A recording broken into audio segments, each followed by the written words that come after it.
Vamos dar início à nossa conversa com o especialista em fator previdenciário, aliás, em direito previdenciário, Dr. Sérgio Henrique Salvador. É um grande prazer recebê-lo mais uma vez, parceiro do Conexão. Bom dia.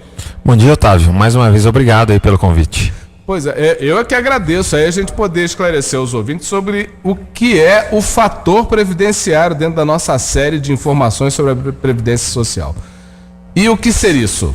Pois é, nós estamos aí, né, nessa parceria, falamos aqui sobre reforma da Previdência, Exatamente. Aposentadoria por idade, auxílio reclusão, e hoje é interessante nós abordarmos o fator previdenciário, porque ele é algo também que suscita muitas dúvidas, e sempre que o governo ele quer reformar a Previdência, também é um assunto que vem à tona, né? Fator previdenciário nada mais é, Otávio, do que uma simples fórmula matemática. Tem um numerador, tem um denominador.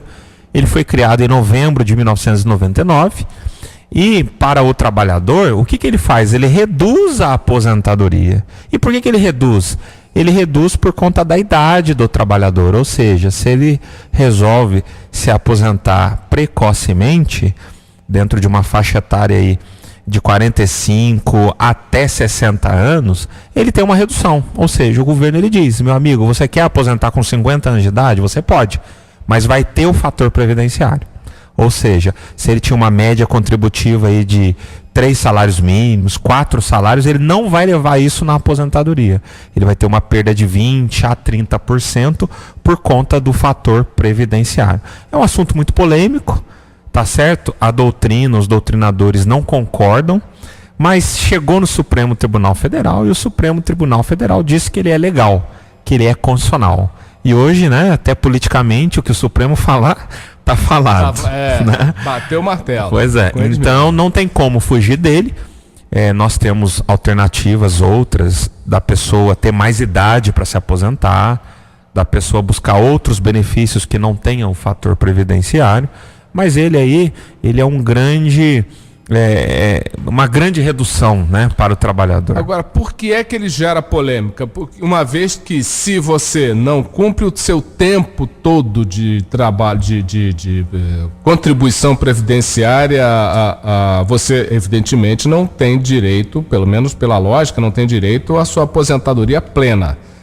O que é que está gerando a polêmica em torno desse fator? A polêmica é com relação ao valor, ou seja, se a pessoa cumpriu todos os requisitos, por exemplo, homem, 35 anos, tem direito a aposentar? Tem, sem problema nenhum. Mas o valor vai reduzido por conta do fator, porque o fator ele olha a idade da pessoa.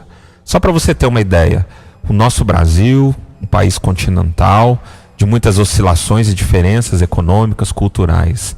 A expectativa de sobrevida ou de vida de um trabalhador aqui de São Paulo e Minas Gerais é uma, que não é a mesma de um trabalhador do Nordeste, do Norte, né? Então ele vem nivelando de cima para baixo e pegando todo mundo sem ver essas situações. E uma informação até curiosa, Otávio, não existe em nenhum lugar do mundo. É uma criação brasileira o fator previdenciário, né? Foi feito um estudo na época do governo do Fernando Henrique Cardoso, mas ele é muito questionado por conta desse sentido. Ele não vê as circunstâncias, as nuances, as características de todo o país, né? Ele não dá opção para a pessoa. Ou seja, meu amigo, você quer aposentar? Quer, mas você vai ter a redução. Tem casos que ele reduz até 50%. Vamos pensar comigo, o cidadão que contribui em cima de 4 salários mínimos a vida toda, vai ter o fator previdenciário? Qual que vai ser a aposentadoria? 2 salários. Será que isso é justo, né? Então é uma questão de se pensar. Mas ele existe, ele está na lei, não tem como fugir dele por enquanto. Pois é, essa palavra por enquanto é uma expressão muito importante nesse momento, porque eu pergunto a você, nesta reforma previdenciária que tanto se fala, mas nada se faz, está prevista alteração mexer no fator previdenciário? Sim, na verdade, alguns parlamentares têm tentado aí extinguir o fator previdenciário, né? Mas por questões políticas, atende o interesse do governo, até hoje ninguém conseguiu. Então a ideia é que ele vai desaparecer nessa futura reforma, mas perceba, o governo ele vai tirar de um lado, mas de outro lado ele vai criar outras regras. Não vai perder de jeito nenhum. Pois é. Então ele vai instituir uma idade mínima nacional, enfim. E essa aposentadoria por tempo, ela vai acabar, né? Acabando ela, acaba o fator previdenciário, ou seja, ele é muito questionado, a justiça está sempre falando sobre ele, porém, numa nova reforma da Previdência, certamente aí terá uma alternativa. O governo ele vai acabar com o fator, mas ele vai criar aí um outro caminho mais longo para aposentar. A tendência, então, é ele desaparecer. Sim, com o tempo, sim. E o que vai prevalecer é a aposentadoria por idade. Por idade, né? Por tempo de serviço, você acha que desaparece? Ela desaparece. Existe uma tendência muito forte. O Brasil é um dos poucos países do mundo que ainda tem essa aposentadoria. E, a princípio, o governo provisório do Michel Temer já lançou a ideia de uma idade de 66 anos, como acontece na França. Ou seja, o cidadão só vai aposentar quando atingir um dos requisitos, 66 anos de idade. É lógico, é uma regra daqui para frente. Não pode prejudicar aqueles que já estão no mercado de trabalho, o direito adquirido. Agora, existe aquela famosa linha de corte, né? Alguém vai tomar bomba nessa história aí, né? Você, com a tua experiência, inclusive você transita no meio acadêmico e também no meio previdenciário, o que você está imaginando que vai acontecer nessa linha de corte, tanto para o fator previdenciário quanto para essa perda dos direitos? Pois é, uma grande população, uma parcela da população vai ser atingida, né?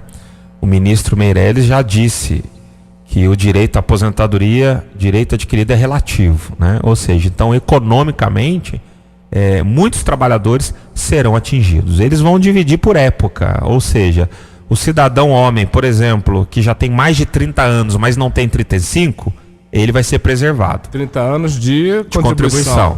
Mas, por exemplo, se ele não atingiu 30 anos, ele está ali entre 20 e 30 anos, ele vai ter que contribuir um pouco mais. Aquele com 10 anos só vai ter que contribuir mais ainda. Então nós teremos aí uma regra de transição. Até uma outra informação interessante, Otávio, pouca gente sabe, o governo provisório, né, atual, ele acabou com o Ministério da Previdência. Hoje nós não temos mais Ministério da Previdência e nem Ministro da Previdência.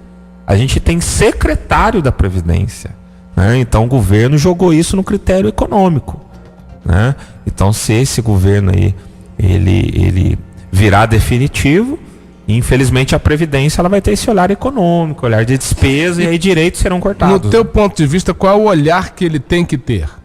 É um olhar de debate, de diálogo, é um olhar de qualidade, né? É um olhar de realmente enfrentar a Previdência com uma reforma. E a reforma com a sociedade. Entre outras coisas, estrutural. E né? Nisso não se fala. Não, exatamente. A princípio, a ideia é só econômica. É mexer na Previdência para tampar gastos, né? Então nós não temos informações muito claras nesse sentido. Perfeito. O doutor Sérgio, tá chegando o livro aí, né? Sim, nós temos aí mais 2 lançamentos e em breve aí estaremos aí anunciando. Beleza.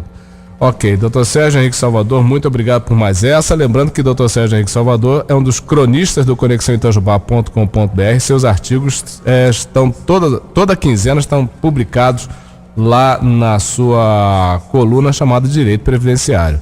Doutor Sérgio, muito obrigado mais uma vez. Obrigado, Otávio. Até a próxima. Até a próxima, até daqui a 15 dias. Conversei aqui com o especialista em Direito Previdenciário, cronista do Conexão Itajubá, advogado, professor do curso de Direito da FEP de Direito Previdenciário, doutor Sérgio Henrique Salvador.